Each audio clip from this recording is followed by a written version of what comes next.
اور جس کا نامہ اعمال اس کی پیٹھ کے پیچھے سے دیا جائے گا تو وہ موت کو پکارے گا اور دوزخ میں داخل ہوگا۔ وہ اپنے اہل و عیال ہی میں مگن رہتا تھا، وہ تو خیال کرتا تھا کہ اللہ کی طرف لوٹ کر نہ جائے گا، کیوں نہیں؟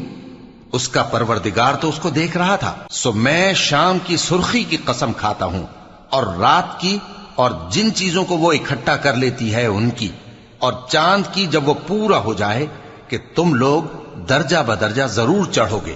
تو ان لوگوں کو کیا ہوا ہے کہ ایمان نہیں لاتے، اور جب ان کے سامنے قرآن پڑھا جاتا ہے تو سجدہ نہیں کرتے، بلکہ کافر جھٹلائے جاتے ہیں، اور اللہ ان باتوں کو جو یہ اپنے دلوں میں چھپاتے ہیں خوب جانتا ہے۔ تو ان کو دکھ دینے والے عذاب کی خبر سنا دو۔